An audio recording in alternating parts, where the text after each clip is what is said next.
Hey, Glenn Camp with Gamer Headquarters. I'm here at PAX East 2017 with Aymar from he's a brand manager for Assassin's Creed. We're going to talk. We talked a little bit about the movie before. Before I had asked you, was there anything you really had to put your foot down in order to make it? You know, that no, this wouldn't happen in the Assassin's Creed universe, or There were a couple of elements, a couple of stuff that we really need to get sure that they were like respected. But ultimately, we hadn't like tons of argument or discussion about like very specific element because we spent a lot of time working with them in pre-pro just to get sure that they got the universe, they got the rules, they understand like some of the key element, like the Animus is not a time traveling machine. They don't get in the past and change things. It's like so once all of these were set, it was like pretty easy on that side at least. Like we didn't have to argue about what is Assassin's Creed with them. okay. And it was speaking about the Animus. I mean, it's like drastically changed. It's you know, it went from like just a flatbed to That's it too. this contraption that's like almost, you know. Yeah, that looked like a roller coaster stuff. Yeah. That they would like you know, like free flow around the room with. Yeah. How was what was your input on that? Well, the thing is, at first they pitched me the idea, like, we want to change the Animus, and we have an idea, like a gigantic arm going off the roof. I was like, no. I was like, oh no, that's not going to happen. They're like, oh, we really need to showcase like some of the stuff, the way it's working. Come down in Pinewood, and we're going to show you. I was like, okay, took my plane, get there, and they showcased like a couple of 3D like renders and the way they were seeing it. And to that point, it was really more interesting on a cinematographic and photography level. Instead of filming a guy like laying on a chair, you could do like crazy transition with like character in action and then getting in the past and the present as you see it in the movie. I was like, it's true, but it's super interesting. And then we started to think about the rationale, like why they would use that. And we realized that when we started to work on the VR concept, VR headset and stuff, in the first Assassin's Creed game, the game was released in 2007, but we started to work on 2004 in the game. So what we were thinking of VR in the future were people laying down with a headset and playing with a controller. And no, you've been at PAX, you've seen it, you know how VR works. Like everyone is standing up using this hand like kind of Wii type controllers. And it's way more physical than it used to be. And therefore, even in Assassin's Creed, we look like a bit outdated because like, yeah, no, it's not really how VR works. So we like process the whole idea and we're thinking that, you know, there's a place, even in the franchise, and it happens in some of the comic books, you know, my young adult novels, that we had animals that are more physical. It's not like as crazy as Abstergo, it's not as invasive or aggressive, because we still feel that it's kind of their thing. But the assassins definitely have like standing up animals that they can use like instead of the chair if they want to. Right, because that's what I was gonna say. It was like more of like more dynamic now. How you know how they. I don't know, either relive or it almost seems like it's training them. That's it, and you're on point. When we started to think of way to explain it in the franchise, we're like, okay, what would be the main difference and why would the Animus evolve?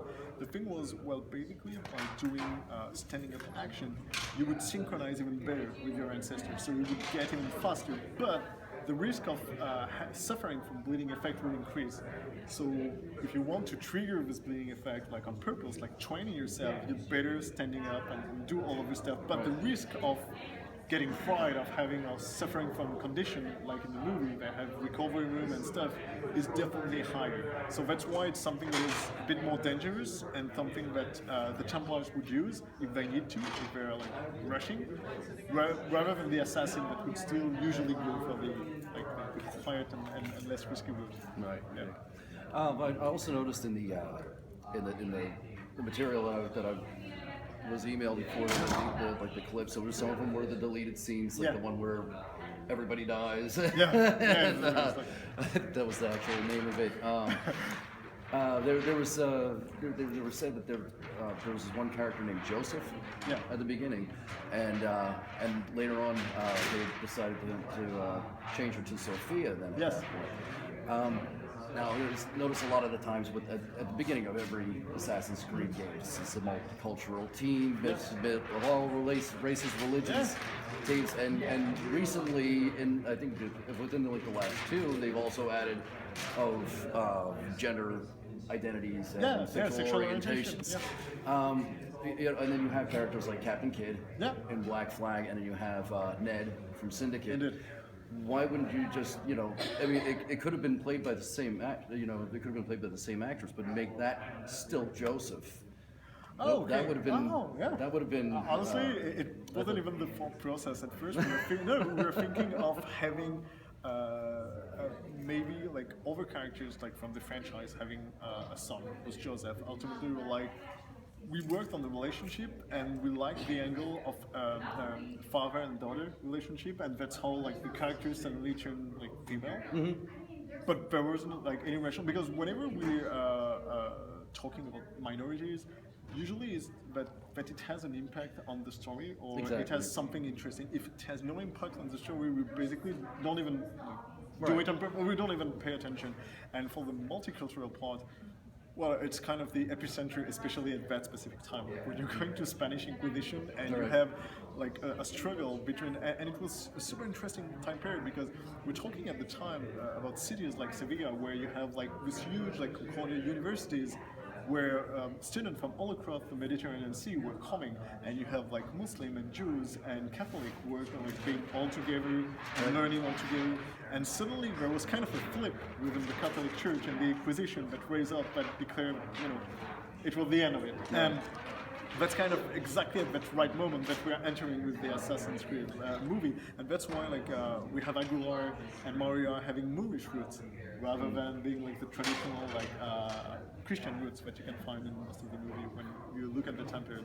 Okay, and how did the Templars like figure into the Inquisition? Was that are they saying that like Torquemada would be like a Templar at that point? In fact, at that point, it's super interesting because it did happen one time before where the Pope became. And that's almost exactly the same time period. It's a couple of years after Cesare Borgia that these things are happening. So you can really feel and see that the Templars' master plan schemes behind that is, let's take power through religion.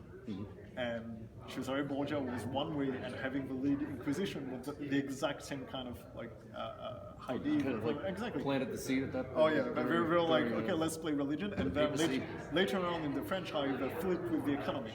And it was more explained in Syndicate, the end of Unity and the beginning of Syndicate. It's like, okay, let's have people through economy rather than religion. Okay. Yeah. Well, so I guess pretty much wrap this up. That's cool. We hit a lot of topics there. It was great talking with you. Yeah, it was a pleasure talking with you. And we said Assassin's Creed. It comes out exactly on 11 days. on the 21st, I believe. Yeah, that's it. On March 21st, 2017. You can pick it up. Yeah. And thanks again for Thanks a lot. all your time. It was great talking with you. That was cool.